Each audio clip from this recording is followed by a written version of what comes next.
Fala pessoal, sejam bem-vindos ao último episódio dessa temporada do AlumiCast. E hoje, literalmente, nós estamos na nave AlumiCast, porque nós vamos falar sobre um projeto pra lá de especial. Não é verdade, Marcos?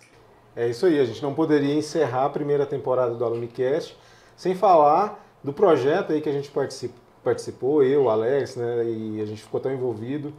E a gente trouxe aqui o Fábio, que é um amigo nosso, já a gente pode até falar que é mais do que um convidado, um colega de profissão, é um amigo. E o Fábio vai contar muitas histórias aqui do filme, da carreira dele. Seja bem-vindo, Fábio. Valeu, muito obrigado. Eu que agradeço aqui o espaço que vocês estão dando aqui para falar um pouco do filme. E é isso aí. E conta um pouquinho pra gente aí da sua trajetória até chegar no filme. Então, eu sou, assim, vou resumir um pouco da minha vida, assim, para quem não me conhece. Eu sou da cidade de Uberaba, eu moro aqui na cidade de Uberlândia tem mais ou menos 12 anos. E desde moleque, desde criança, eu sempre gostei de cinema. Assim, eu sou uma pessoa apaixonada por cinema. Se chegar ao ponto de eu conseguir ganhar grana fazendo cinema, é o dia que eu vou me sentir realizado. Hoje eu trabalho com publicidade, mas o meu sonho mesmo é trabalhar com cinema.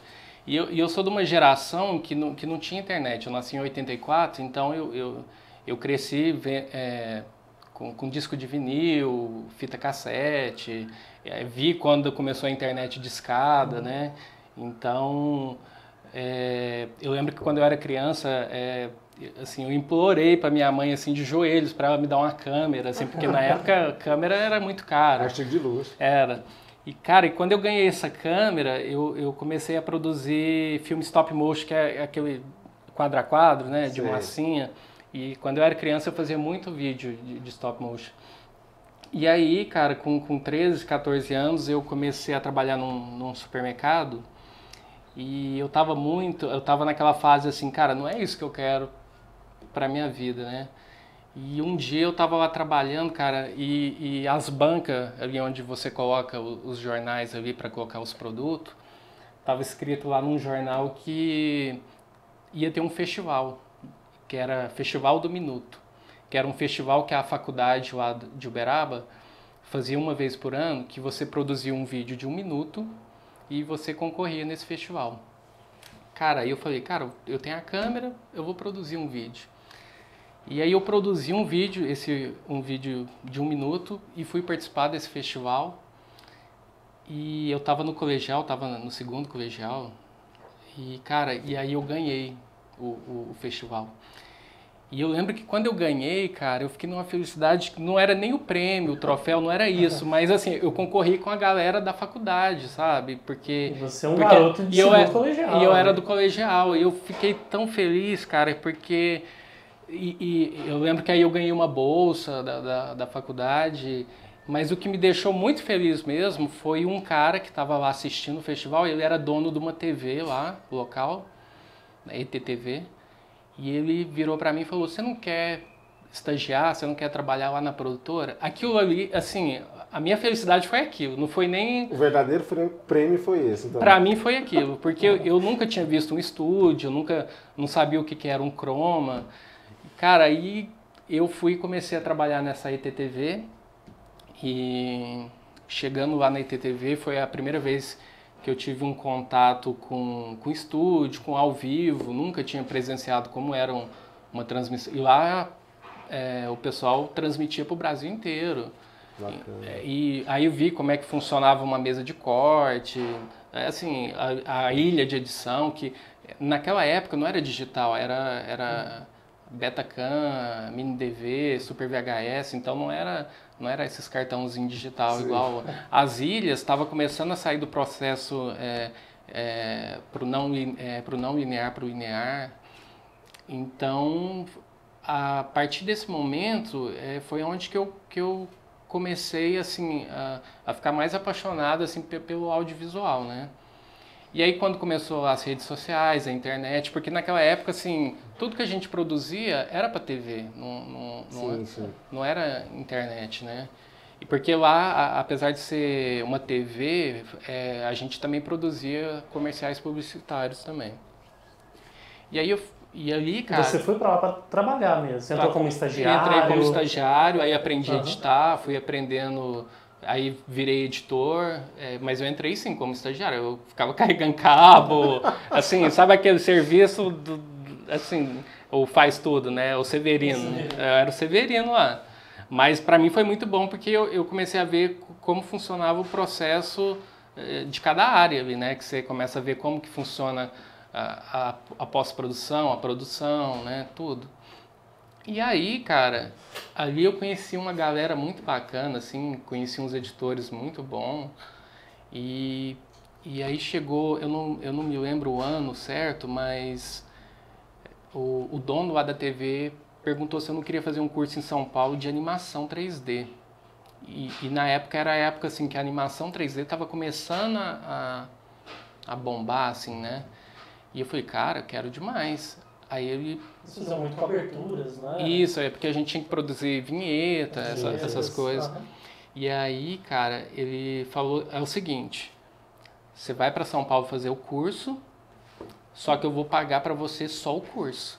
Eu não vou pagar as despesas, porque a duração do curso era de 30 dias, então eu tinha que ficar 30 dias lá em São Paulo fazendo esse curso. E eu não tinha dinheiro nem pra... Nem pro hotel, nem pra nada. Pra nada, cara, porque eu era estagiário, assim, eu não ganhava mal. Eu falei, cara, tem que arrumar esse dinheiro e eu vou. E aí eu comecei a fazer orçamento e eu vi que pernoite, motel, assim, você pagar pernoite em motel é muito mais barato. Foi, assim, o lugar mais barato que eu consegui, né? E aí o que eu fazia? Eu dormia, aí de manhã eu pegava todas as minhas malas, tirava, eu ia pro curso com a mala, entendeu? E voltava e fiz isso durante 30 dias, cara. E cheguei lá em São Paulo, nunca tinha andado em metrô, nunca... Pra mim foi uma aventura, na época eu tinha 17 anos. Então, tipo, eu fui criado em cidade pequena. Você chega lá numa cidade... Né? Exatamente. Aí você chega numa cidade grande lá, igual um bicho do mato, né? Eu cheguei lá, ficava igual um bocó, né? Mas... Aí eu fiquei lá durante esses 30 dias fazendo esse curso, cara, que pra mim foi bom demais, assim, aprendi muito, conheci uma galera, assim, muito bacana lá. Foi um sofrimento, né, porque uma coisa engraçada, assim, que aconteceu, lá nesse motel que eu dormia, cara, só passava filme adulto, assim, não passava jornal, sabe, cara? Eu fiquei expert, assim, em filme. Porque, tipo, não pegava, assim, não tinha como ver um jornal. Não tinha TV aberta. Não tinha, cara. Era só 30 dias. Só canal fechado. Exatamente, mas... Nossa. É estranho, mas é porque não era o chique, né? Era um lugar bem... Não, hoje em dia, acho que deve ser diferente, mas assim, naquela época mesmo, São Paulo também, aquela vida ali, você se imaginou indo pra lá de vez ou nem pensou? Porque passa pela cabeça também, não? Sim. Porque lá você tem mais oportunidades nesse ramo audiovisual, outro nível. Só que não sei se é porque eu fui criado em cidade pequena, cara, é um tipo de cidade que eu acho que eu não ia morar, assim, moraria lá não. Porque ou você tem que ganhar muito bem ali, porque o custo de vida é bem mais alto. E a questão do deslocamento... Tudo é longe. Assim, hoje, como a maioria das coisas é home office, eu acho que ainda... Seria mais viável. É mais viável. Mas na época que eu fui... Mas oportunidades também na época, porque... tinha. Hoje SBT, Record, é São Paulo. Não, sim, eu acho que assim, o audiovisual, cara, é São Paulo e Rio de Janeiro, assim, né? Você tem que... Ainda mais se for cinema, né? Cinema aqui no interior, não tem... Assim, a pessoa morre de fome aqui, né? Então, mas na época que eu fui, era outra realidade também, né? Não tinha esse home office de hoje que você faz, entrega. Lá você teria que deslocar realmente para... Até para você ir numa reunião com o cliente, você tinha que ir. E tinha que ir. Então, Então, aí eu voltei, né? Eu voltei depois desse curso. Eu fiquei nessa ITTV mais alguns anos. E depois eu fui trabalhar na Band, que eu editava um programa de TV lá que chamava Se Liga, que era um programa que cobria evento na região. Fiquei um tempo lá na Band. Fui para Campo Grande, no Mato Grosso do Sul, editar leilão para o Canal do Boi, Canal Rural, Sim. programa pro Terra Viva. Todo mundo já assistiu o leilão no Canal do Boi, Já- pelo menos uma vez na vida. Tinha uma época que eu ia dormir e eu sonhava até com um boi, de tanto boi que eu via. Dando lance no boi lá. Exatamente. E aí, cara, eu fiquei em Campo Grande 6 meses e retornei para Uberaba e depois fizeram uma proposta para mim vir para Uberlândia trabalhar na Globo, lá na Imaginária. E aí eu vim, fiquei na Imaginária 3 anos e pouco. Depois fui para Cinefilmes, trabalhei com o Daniel Labanca lá na Cinefilmes. Inclusive, vocês podiam convidar ele, que ele é um cara, assim, fantástico, assim, um cara que tem muito conhecimento na área da publicidade. Já ganhou, assim, dezenas de prêmios. E eu fiquei... Com a dica aí. Pode chamar ele que vocês vão gostar demais. E aí eu fiquei trabalhando com ele durante uns 3 anos também, 4 anos, e até onde eu montei a minha produtora. E aí hoje eu trabalho com publicidade mesmo, vídeo institucionais, de empresa. Só que a minha paixão desde criança sempre foi o cinema. Assim, a minha meta é chegar a conseguir ganhar dinheiro, me sustentar fazendo o cinema. Bacana. E aí, Fábio, a gente tem esse projeto que é O Filho das Estrelas. E eu quero pedir aí para vocês assistirem esse trailer que é rapidinho. Dá uma assistida aí para vocês verem o tanto que ficou bacana. E aí a gente já volta aqui para poder falar a respeito desse filme, de como tudo foi feito. Beleza? Pai, vai ter uma festa lá na propriedade do Bastião. Nós só fica aqui em casa trabalhando. Fiquei sabendo que a Rosinha vai. Deve tomar banho todo dia. A gente combina mais que café com pão de queijo no final da tarde. Tá aparecendo umas luzes estranhas lá na fazenda. Eu acho que é umas caminhonetes que tá rondando lá pra roubar. Só a mãe ontem. Ué, como assim, viu a mãe? O pai de Zé dos Porcos matou ela. Se você falar de sua mãe de novo aqui nessa casa, eu vou quebrar todos os seus dentes. Zé matador de aluguel. É 3, viu? Vou ensinar vocês como é que arranca a tripa de um porco. Eu quero pelo menos 3 porcos. O senhor não vai acreditar. Estão tentando roubar os porcos.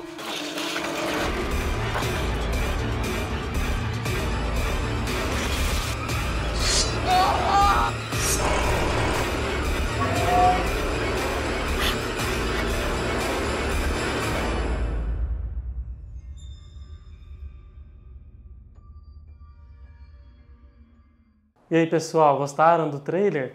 Olha, não percam esse filme, a gente vai falar aqui um pouquinho a respeito.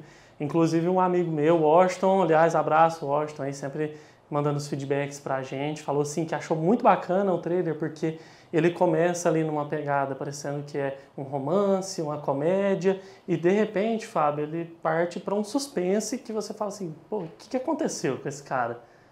Que aconteceu na vida dele? E essa é justamente a intenção do trailer, né? É realmente mostrar. É um filme de suspense. Tem um pouquinho de comédia, tem um pouquinho de drama, envolve um drama familiar, assim, dizendo... Não vou dar spoiler, mas sim, tem um suspense. Eu acho que tem um pouquinho até de tudo, assim, né? Misto ali, Tem um misto, assim, tem uma questão...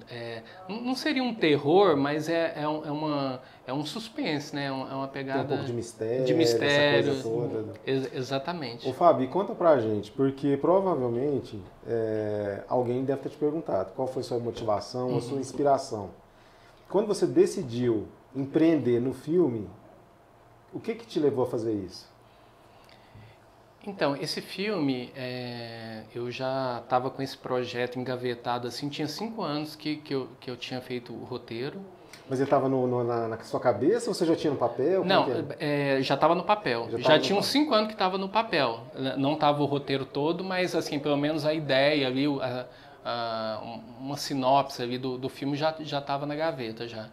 Só que eu sempre, na verdade, eu estava sabotando eu mesmo, porque sempre que eu queria produzir, sempre tinha uma desculpa, né?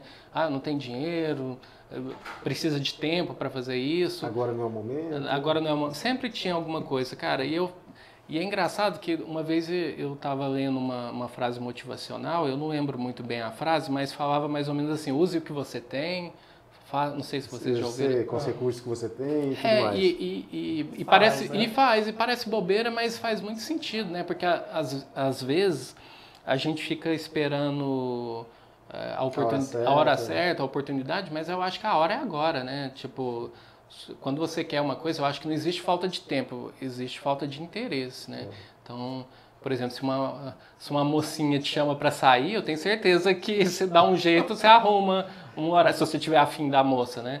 Mas se alguém te chama para descarregar um caminhão de telha, você não vai. Então, tudo é questão de interesse, não é a falta de tempo, né? E aí, cara, eu tava com esse roteiro engavetado lá, cara, aí teve um dia que eu falei, cara, faça chuva, faça sol, eu vou fazer. Eu vou fazer acontecer. Eu vou fazer. Aí eu terminei de escrever o roteiro, a gente... Antes você tinha uma sinopse mesmo, você tinha uma história, mas você não tinha as falas. Essa construção é feita assim. Isso. Você tinha uma história ali... Eu tinha um conceito ali do roteiro, assim, tipo meio, começo e o final. Mas não tinha as falas, nada disso, era só a base ali mesmo. E eu gosto muito de ufologia, sabe? Quando eu tinha 14 anos, eu e meu irmão, a gente viu uma coisa estranha. E aí, desde essa época, eu sempre gostei de ler livros sobre ufologia, documentário. E eu tinha visto um caso que aconteceu em São Francisco de Sales, que é aqui em Minas Gerais, que é um cara lá, um agricultor, ele chama Antônio Vilas Boas. E ele fala que ele foi abduzido lá na fazenda, só que ele foi abduzido na década de 50, que era uma época que não se falava muito, ainda mais para um cara que morava na roça, o cara não tinha estudo, o cara não tinha contato, não tinha internet, não tinha TV, então de onde que o cara ia inventar isso? Um cara humilde, assim, um cara que nasceu na roça, e o cara falou, né? Ele falou que uma nave desceu lá na fazenda dele.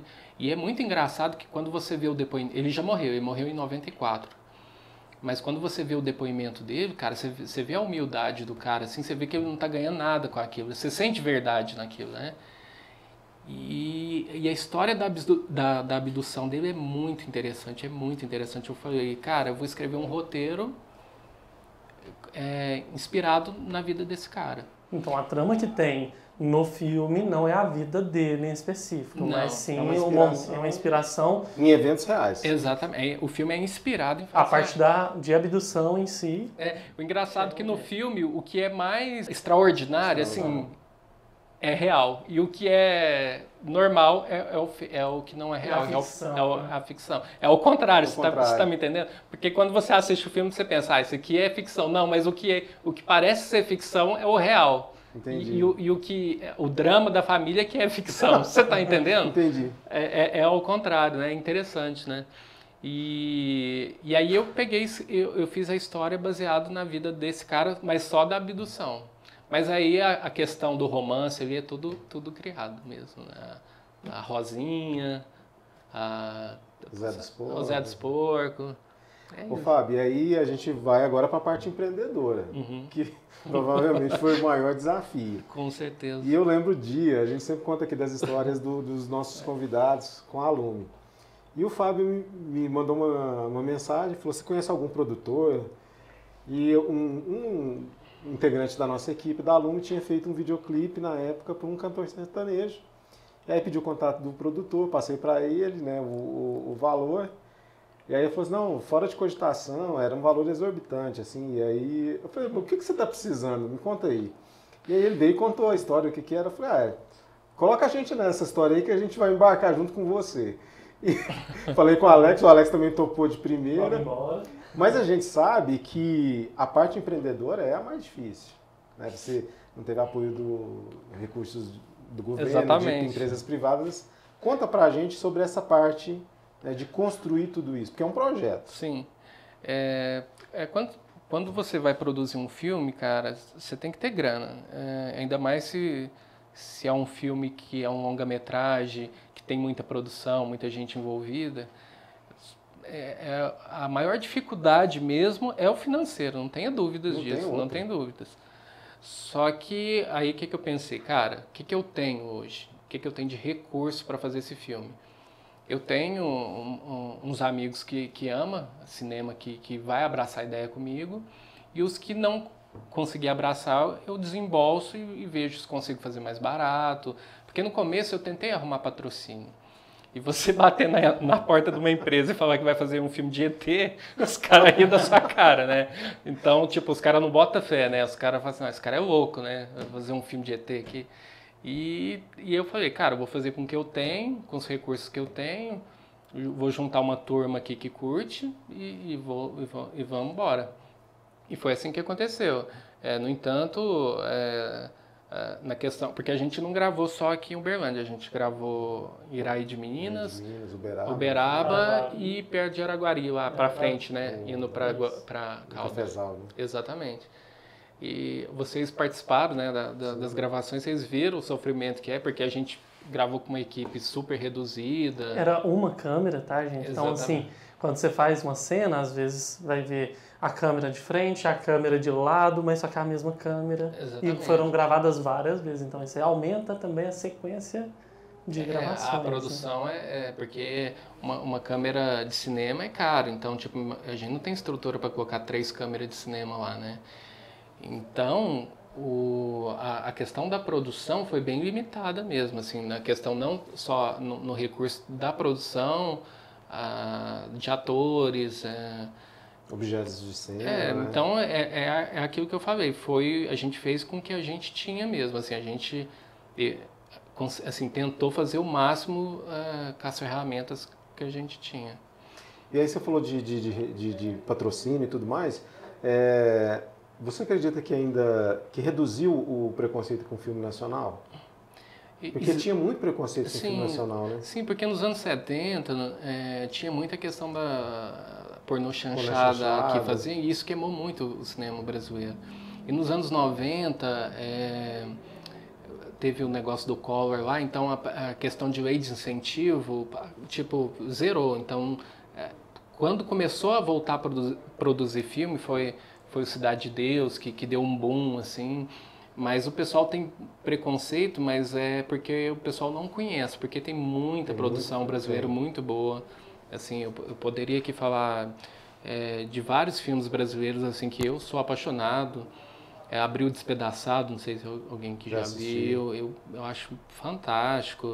Tem muito filme brasileiro bom. E o pessoal tem um preconceito porque o pessoal quer comparar um filme brasileiro que custou ali 1 milhão com um filme americano que custou 50 milhões. Não tem nem como você... São duas realidades distintas. É outra realidade. Uma vez eu vi uma entrevista daquele ator lá, esqueci o nome dele agora. É um ator brasileiro que faz muito filme fora, o Rodrigo Santoro. Ele comentando que quando ele começou a fazer os filmes lá fora, que eu ainda não tinha feito, hoje não, que ele já está acostumado, mas no começo ele ficou deslumbrado de ver a estrutura de uma produção lá com a produção aqui, assim, são outros recursos. É outra coisa, assim, é outro mundo, não tem nem como você querer comparar. Mas tem muita produção brasileira bacana demais, assim, e os caras aqui literalmente tiram leite de pedra, assim, para fazer uns trabalhos bem bacanas. Eu fui vendo ali que foi o que aconteceu no seu caso. Sim. Porque, gente, primeira locação nossa era a Fazenda. Sim. Então, assim... 3 dias. Eram 3 dias que três dias viraram 2, né? Porque a gente chegou na sexta, mas já chegou lá depois do almoço, praticamente.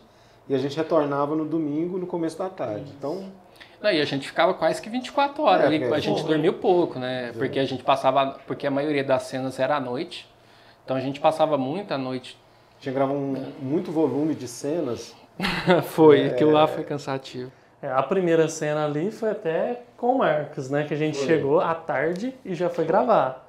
E aí, conta pra gente, Marcos, essa cena. Caí de paraquedas lá, gente. E foi bem bacana, porque eu pensei, não, vai chegar lá, vai filmar com o pessoal que já são atores e tudo mais. E a primeira cena foi comigo e o... porque o filme não foi gravado na sequência do roteiro, né? Foi gravado fora da... essa é uma curiosidade muito legal também, assim, que acho que muita gente já ouviu falar, mas tem gente que não sabe disso, porque às vezes você grava a última cena do filme, depois você grava a terceira cena, depois a quinta, depois a 20ª, e vai costurando depois, né? É uma coxa de retalhos. Exatamente. E embora não tivesse fala, essa cena, mas foi super desgastante, porque nós ficamos a tarde toda. E a cena tem o quê? 2 minutos? 2 minutos. 2 minutos de cena. 2 minutos. Porque ela acontece num ponto da fazenda, aí depois a gente gravou num outro cenário, que é no Milharal, e teve cena aérea também gravada nessa, que não foi nesse dia, que foi para essa cena. Na saída. Que foi no final, foi a última gravação que a gente fez na fazenda, foi uma aérea, né? Isso. Que foi pro final dessa cena, mas que faz parte ainda, que aí dá os 2 minutos, vamos dizer, de cena. Exatamente, foi no domingo. E pode jogar aí que foram umas 7 horas de filmagem, para dar esses 2 minutos. Exatamente. Foi o dia todo ali na correria para tirar 2, 3 minutos. Mas o cinema é assim, cara. Outro dia, esses dias agora, eu tava vendo uma entrevista do diretor daquele filme que tava no cinema agora, o Top Gun? Top Gun. E o diretor falando lá que a cena dos caça lá deu 30, 40 horas de filmagem para aproveitar 4, 5 minutos, entendeu? Então os caras grava para aproveitar ali 3, 4 minutos, assim, do que vai usar. E é ralação. Porque geralmente é foda, né? Quando a gente manda um orçamento para algum cliente que vai produzir algum vídeo, muitos clientes não têm essa visão, acha que não dá trabalho, né? Acha que produzir conteúdo é isso aqui, mas não é. Você vai lá e grava, é só isso, só pra você filmar. Exatamente. Não, eu quero só que você filme. Exatamente. Não é tão simples. Acha que não é simples, mas vocês viram lá a trabalheira que é, né, cara? E a gente já tinha passado por isso em outras situações, porque o Fábio prestava serviço para uma empresa anterior, né, que eu trabalhei. E a gente geralmente gravava 4, 5, 6 horas por um VT de 30 segundos. Sim, passava a noite lá, né? Passava quase que a noite.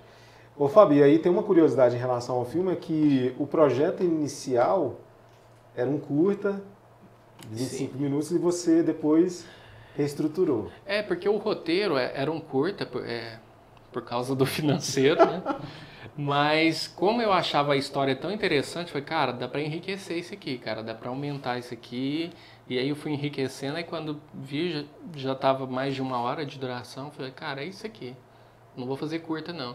Porque eu cheguei a fazer um curso de cinema e lá a gente tinha que fazer curtas-metragens no curso, né? E eu falei, cara, eu não quero fazer um curta, eu quero fazer um longa-metragem que eu nunca fiz. E eu falei, não, vai ser um longa-metragem. Mas sempre a dificuldade é o financeiro. É o financeiro. Mas eu espero que esse filme abra portas, assim, a minha ideia é tentar colocar esse filme em algum canal de streaming. E se eu conseguir fazer dinheiro, conseguir comercializar esse filme, a ideia é pegar o dinheiro e investir em outro filme. E aí vai ser bem diferente, né? Porque aí você com verba, você consegue colocar uma produção. Exatamente, é outra coisa. Você consegue tirar um tempo para você dedicar. Porque ali, cara, todo mundo que estava envolvido no filme não era 100% filme, era tipo, cada um tinha a sua profissão. Outras atividades. Exatamente. Né? No entanto, a gente, o dia que nós foi gravar no Cafezal, a gente foi pra lá que hora? 8, 7 horas? Marcamos às 6 da tarde, né? Finalzinho da tarde, para começar a gravar lá às 8 horas da noite. Então, acabou, era 2 horas da madrugada. Até retornar e tudo, foram 4 horas da madrugada. Exatamente. Então, e todo mundo já cansado, porque cada um tem o seu trabalho, né? Eu acredito que se você monta um projeto que está todo mundo 100% envolvido naquele projeto, com certeza o resultado seria... É outra dinâmica exatamente. Aí vamos, porque a gente falou do stream e tal, e eu acredito que muita gente, inclusive teve muitas pessoas que me perguntaram, acredito que aconteceu com o Alex também, como que acontece essa abordagem, né, entre você ter esse material e você tentar essa abertura com esses canais. A gente está falando de Amazon, de Netflix, são as mais conhecidas, né? E como que é feito isso? Primeira coisa que eu vou fazer, eu vou mandar esse filme para vários festivais de cinema. A minha ideia é mandar para festivais fora do Brasil, tentar os top, né, os festivais maiores. E aí, se eu conseguir entrar em algum maravilha, depois vou mandando para festivais menores e festivais nacionais. Depois que o filme rodar nesses circuitos de festivais, eu posso pegar o filme e tentar comercializar ele, colocar numa plataforma de stream, tentar distribuir no cinema, porque a partir do momento que o filme entra num festival de cinema, acaba que o filme o filme fica assim, ele fica mais reconhecido, valorizado, mais valorizado, porque todo mundo quer ver o filme porque sabe que o filme ganhou algum prêmio. Então, a minha primeira ideia é tentar colocar ele no circuito de festivais de cinema. É porque até a primeira ideia sua era ali fazer um curta ou então um primeiro episódio de uma série que você tinha comentado com a gente, porque existem vários casos de abdução. Sim. Que você tinha comentado. Na verdade, eu tenho até o roteiro de alguns episódios, assim, eu tenho, assim, futuramente tentar fazer uma série e cada episódio seria um tipo de abdução, no estilo Black Mirror. Cada episódio é uma história. Exatamente. Sem vínculos. Sem vínculos. Assim, acabou o primeiro episódio, acabou. A segunda é outra história, outro acontecimento. Eu tenho, só que precisa de verba para fazer. Mas aí isso não é feito direto com... Por exemplo, você não faz direto com a Netflix, por exemplo? Não, você tem um intermediário ou não? Não, eu sei que a Netflix, outras plataformas, compra projeto, assim, no sentido, às vezes você monta um projeto de uma série e você apresenta lá e às vezes eles gostam e você produz. Só que como é eles que estão injetando dinheiro ali, então eles vão dar palpite no roteiro, eles vão, tipo, se eles quiserem mudar alguma coisa, então... acaba que você é um funcionário deles, assim, nesse sentido. A partir do momento que você produz uma coisa independente sua, aí você vende para quem você quiser. Entendeu a diferença? Legal. Essa é a diferença. A minha ideia porque eu acho que quando você produz independente... É a sua ideia original. E você tem uma liberdade maior, no sentido assim, ninguém vai ficar dando palpite no seu roteiro, você vai fazer com a liberdade de escolha sua, entendeu? A partir do momento que você vende um projeto, aí é a pessoa que está injetando a grana ali que vai falar o caminho, né? A gente está falando aqui é um filme que envolve, né, extraterrestres, mas só que o foco principal ali do filme é o drama da família, do Zé dos Porcos, né? Isso. Com a Rosinha e com a família dele. Isso, porque a minha ideia, cara, porque quando você vai fazer um filme de ficção, você imagina a situação, um filme de ficção, cara, é muito mais caro do que um filme normal, assim, drama. Um drama, porque o filme de ficção você tem que criar as coisas ali, né? Imagina você ter que criar uma nave, você tem que fazer a maquiagem do ET ali, você tem que fazer o interior da nave, é grana, é um diretor de arte que você tem que contratar e tudo mais. Então eu pensei, cara, o foco do filme vai ser o drama ali da família, né, do pai, do filho, né, que é o Zé dos Porcos. Tem uma história da mãe. Isso, a mãe. Posso até falar o desaparecimento da mãe ali, o foco... É bem no começo. É isso, falado. O foco do filme... Não é spoiler. O foco do filme é o desaparecimento da mãe, se você analisar assim, a história do filme. Uhum. O ET é a cereja do bolo ali, né? Então, tipo, o ET aparece ali, mas o filme mesmo é a família, é o drama da família. Quando a mãe desaparece, então fica o romance... Um enigma também do desaparecimento dela, né? Mas tem o romance dele com a Rosinha. Exatamente. Que fica a parte leve da história, né? Sim. É a parte leve da história. Inclusive, é engraçado, cara, porque eu mostrei esse filme pra minha mãe. Minha mãe... Cara, que trem violento, que não sei o quê. É estranho, né? Porque dependendo da pessoa que você mostra o filme... assim, eu já mostrei o filme pra algumas pessoas... Tem gente que acha... É muito diferente, né? Tipo assim, tem pessoas que assistem o filme e falam, beleza, legal. Ok. Tá, mas tem, tipo, se você mostra para uma pessoa de outra geração, mais velha, ela já acha muito violento. E eu não acho, mas tem gente que acha. É estranho, né? É por isso que eu quero eu quero juntar uma galera aí e apresentar o filme, porque eu quero ter essas opiniões, assim, ver qual que é a visão de cada pessoa. O feedback do público é fundamental. Isso. Nós aqui que ajudamos ali na toda a produção e participamos, a gente ainda não viu o filme, né? Não assistiu o filme. E a gente não sabe, assim, a gente vê o trailer e vê a qualidade que ficou, né? No geral ali. Só que quando você está produzindo um filme, Fábio, até uma curiosidade que eu comentei com você, você não tem ideia de tão bom que o negócio vai sair lá na frente, né? E eu acho que ele tá, justamente, algumas cenas que eu assisti, eu vi algumas cenas picadas ali, cena do baile, por exemplo, que a gente gravou aqui em Uberlândia, né? Um pedaço da cena do baile que a gente gravou lá no Cafezão em Araguari, que junta também com ela, e parece que você não tem aquela... você passa a ter aquela percepção, você fala, nossa, mas está tudo junto ali. Depois que emenda tudo ali, Depois você começa que a ter tudo. É porque o audiovisual é feito em pedaços, né? Não é igual o teatro, que o teatro o cara vai lá, apresenta e tudo. Agora, não, o cinema você grava ali um take, às vezes você grava um take lá em outro lugar, mas na hora de juntar ali parece que tá todo mundo no mesmo ambiente, né? Mas não tá, né? Tipo, foi gravar igual o esquema da festa. A festa foi gravada em vários locais diferentes, mas quando você assiste o filme é um evento no mesmo local, para quem está assistindo o filme.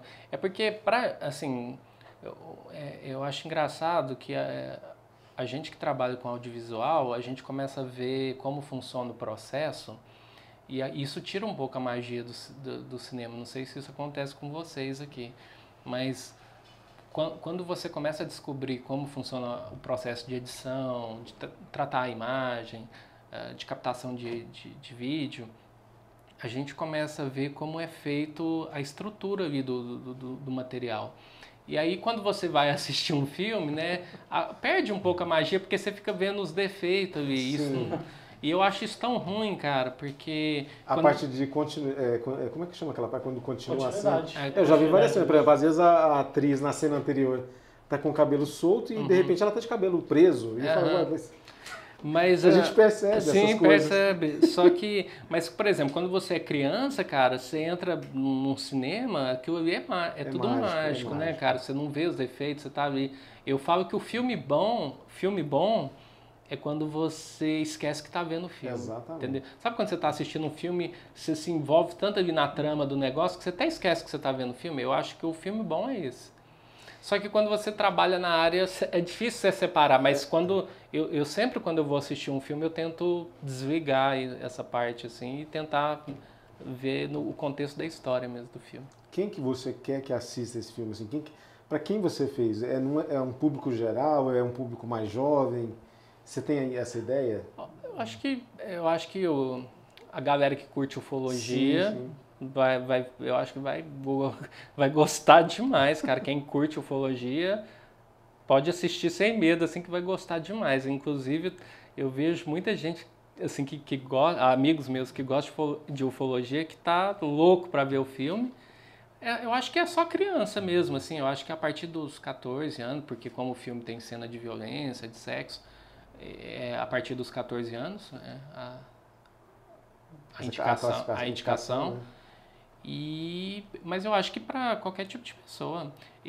Eu acho que o filme aborda uma coisa regional, isso que eu acho bacana, sabe? Porque a minha ideia também é valorizar a região, no sentido assim, então no filme a gente vê uma festa regional com viola caipira, né? Com coisa regional. Então eu acho que a pessoa que é aqui da nossa região, que vai assistir o filme, vai se identificar muito com coisas da nossa região. E eu acho que isso é bom para até quem está fora assistir, para ver como é que as coisas aqui no interior de Minas, né? Porque tem um detalhe que você está falando aí que eu lembrei, que você mesmo comentou comigo, não é uma fala minha, que você falou assim, não, até na escolha, né, das pessoas para trabalhar, por exemplo, que às vezes você pega um grande ator, lógico que não tinha esse orçamento e tudo, pode ser talentoso e tudo mais, mas ele vem com o sotaque, às vezes carregado, não é tão natural. A gente vê muito isso, né? Principalmente falando de Minas, o pessoal às vezes tem uma ideia meio distorcida. Exatamente.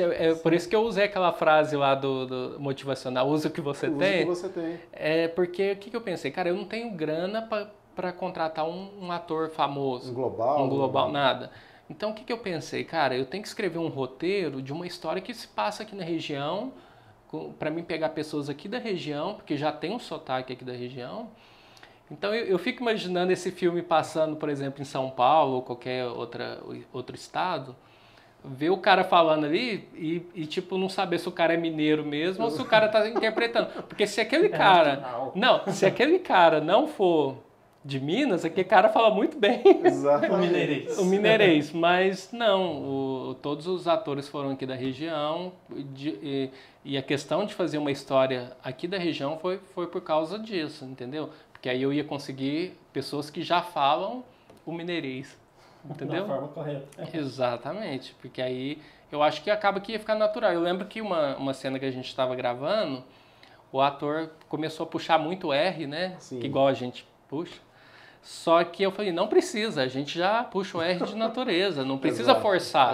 Fala, você fala. Exatamente, falei, fala da forma que você fala, porque a gente já é roceiro mesmo, né, de natureza, a gente já tem esse sotaque de Minas, eu falei, é do jeito que você fala mesmo, do dia a dia. E aí eu acho que ficou mais natural, né? Porque eu acho que se eu pegasse um ator de fora, por mais que o ator seja gabaritado e tal, eu acho que não ia ficar mineirês fluente. Não. E aí, vamos contar aqui a história, porque tem um determinado ponto da história que tem a humanoide, como que a gente pode dizer? A humanoide, e aí teve a maquiagem muito perfeita, e com as lentes, e aí você foi buscar uma pessoa também fora, né? Quem fez a maquiagem foi a Fernanda Ferite, e ela é uma pessoa assim que faz muito maquiagem. Sim, ela faz maquiagem há muitos anos. Depois, se você procurar no Instagram, você vai ver que o Instagram dela lá, ela faz trabalhos para fora, São Paulo, Brasil todo. E ela topou fazer, né? Ela fez a maquiagem da Vitória, né? Que faz o papel da humanoide, que eu gostei pra caramba, que era eu confesso que era o que eu tinha mais medo, assim, de não ficar um pouco caricato. De não ficar legal, mas me surpreendeu, assim, ficou muito bacana. Em vista de todos os recursos que a gente tinha, mas eu achei que o resultado final ficou legal. Depois do financeiro, a maior dificuldade é sincronizar a agenda do pessoal? Porque a gente ficou meio que marca, remarca, porque como... chove. Exatamente, porque como a gente está... A galera que está ali fazendo um filme não está 100% no filme, porque cada um tem o seu compromisso, era mais difícil. Por isso que eu falo, a partir do momento que você tem ali uma verba, um planejamento financeiro legal, tá todo mundo ali ganhando uma grana bacana para produzir, exatamente, está 100% focado naquele projeto. Então, a gente até montaria um planejamento melhor na questão das gravações. Vai começar a gravar tal dia, terminar tal dia. Como é um filme independente, é mais complexo, né? Então a gente parava, ficava um tempo sem gravar. Parava entre essas locações, né? Pessoas que moravam fora, né? Ainda tem esse detalhe, né? Sim. De trazer essa galera. O ator principal não é daqui. Era de Uberaba. Né? O Chico é de Belo Horizonte, então era... embora o Chico não tinha tantas cenas, mas eu era de fora também, né? E depois ele teve que retornar, que eu acho que é uma cena que a gente gravou, acho que essa cena vocês não participaram, que o Chico retornou para fazer mais uma cena. Eu lembro quando ele veio. Ele voltou. E então era complicado também, cara, mas deu certo. Até porque a alocação ali, por exemplo, na fazenda, a gente ficava no período da madrugada inteira e teve noite que você nem dormiu. Como é que você aguentou, cara? Você não, parece que você estava anestesiado. Você tava, não comia. Respirando. A esposa do Fábio brigava com ele o tempo inteiro para ele comer, para ele fazer as coisas. Não quero. E parece que você estava em outro mundo, cara. O que é aquilo? Porque eu tava tão querendo fazer o negócio acontecer ali, que eu acho que eu desliguei e falei, cara, eu tenho que produzir isso, faça chuva, faça sol. Cara, eu lembro que a gente deu tanta sorte que a época que a gente foi lá pra fazenda, não sei se vocês vão lembrar, era uma semana que tava chovendo assim todo dia, cara, tava chovendo todo dia. E não chuvinha não, era chuva de acabar o mundo. Aí eu pensei, cara, chegar lá, se começar a chover, como é que vai fazer? Eu lembro que eu levei um monte de capa de chuva, mas não ia preparado. Mas não ia rolar. Na minha cabeça eu achava, cara, se chover, nós vai gravar na chuva. Mas, graças a Deus, não choveu, não. Deu tudo certo. Engraçado que só, assim, no sábado e no domingo não choveu e na segunda-feira choveu. Foi. Foi uma coisa Ô Fábio, e aí agora o filme está pronto? Tá pronto. Vai para os festivais, depois você vai tentar uma proposta com streaming, se for o caso. E o futuro? O que você pensa? Você falou que tem vontade de... Né, se tudo isso aí der certo, o filme for bem receptivo por parte do público, crítica e tudo mais, já tem um próximo projeto de um próximo filme? Você tem isso idealizado na sua cabeça ou não? Você vai esperar acontecer? Não, na verdade, assim, eu tenho até um outro projeto, eu tenho um roteiro, só que sem grana eu não faço, cara, porque não dá, cara, não dá pra fazer sem grana, porque como você vai exigir de uma pessoa sem pagar? Não tem como, cara. Você tem que fazer uma coisa profissional ali, né, cara? Não tem... Parou, assim, na minha cabeça, assim, passou a época de brincar de fazer filme. Ou você faz ali para você ser remunerado, ou não faz. Mas eu acho que agora você tem um portfólio, você tem um filme no seu portfólio que provou que você é capaz de fazer aquilo que você se propôs. Então, acho que o mercado mesmo deve ver com outros olhos. Se eu conseguir... Essa é a intenção. Isso é valorizar seu currículo, seu portfólio, isso sem dúvida. Se eu conseguir comercializar esse filme, fazer dinheiro com esse filme, não tenha dúvidas que eu vou pegar todo esse dinheiro para investir em outro projeto e chamar a galera que me ajudou a produzir e bancar esse outro projeto. Mas sem uma grana não dá, cara. Vocês viram a dificuldade que é. É uma luta, gente. Mas valeu super a pena. Valeu demais. Agora, ainda mais, vocês viram o trailer aí, eu tô doido pra ver o filme inteiro, porque eu vi picado algumas partes, que ficou sensacional mesmo. E com a expectativa muito boa. Não, eu acho que o pessoal vai gostar, principalmente a galera que curte ufologia, vai gostar demais, cara. E quem não curte, às vezes tem gente que fala assim, não gosto muito de filme de ET. Tem muita gente que fala isso.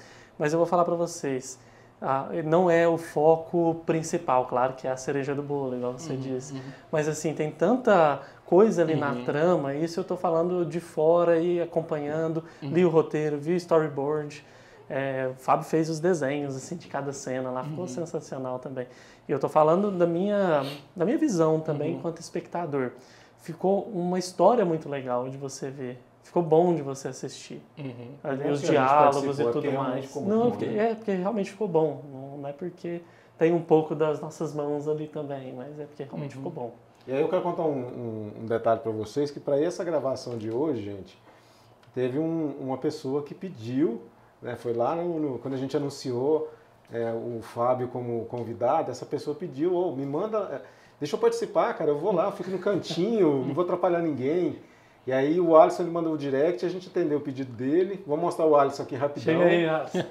Dá um oi lá pra galera, Alisson. Inclusive o Alisson também participou do filme, hein? Esse cara é fera. Esse cara Eu sou um dos principais, eu e o Alisson, né, Alisson? Se não fosse por nós, aquele filme não existiria. O Alisson... Olha só, hein? A pretensão. O Alisson é muito bom, né? O Alisson ajudou demais. Ajudou muito. Fez uma ponta importantíssima lá. Exatamente. Assim como eu também apareço, mas nem tanto. O Marcos é um cara que tá lá, a cara dele tá lá. Mas exatamente. eu apareço na figuração ali, né? Pouca coisa. O Alisson também, né? Sim. Na figuração. Sim. E mais um ponto lá que vocês vão ter que descobrir quando assistirem o filme. Quem sou eu e quem que é o Alisson. Exatamente. Fábio, então é isso, cara. Obrigado por você ter vindo, viu? Foi precioso para nós trazer você aqui, poder falar um pouco do filme, contar um pouco da sua história. E a gente deseja que o filme seja sucesso, né, Alex? E eu acredito muito nisso. Eu que agradeço o convite e vamos esperar, né, ver se esse filme aí entra em algum festival. E assim que tiver em algum canal de streaming, eu posso voltar aqui para falar. Volta com certeza. Sim. Já tá e outros projetos, né? Outros projetos também. Pessoal, e aí a gente vai finalizando a primeira temporada do Alume Marketing, onde a gente pôde falar em vários episódios sobre direção de cena, empreendedorismo dentro do cinema, copyright, posicionamento de marca, growth, customer experience, a gente falou de identidade visual, a gente falou de tanta coisa legal, jornalismo. Então eu espero que vocês tenham gostado, assistam em todos os episódios, deixem os comentários de vocês. E a gente está voltando na segunda temporada com novos episódios e a gente vai falar muito sobre empreendedorismo, que acho que a gente já começou nesse último aqui. Então, até lá! Até lá, pessoal!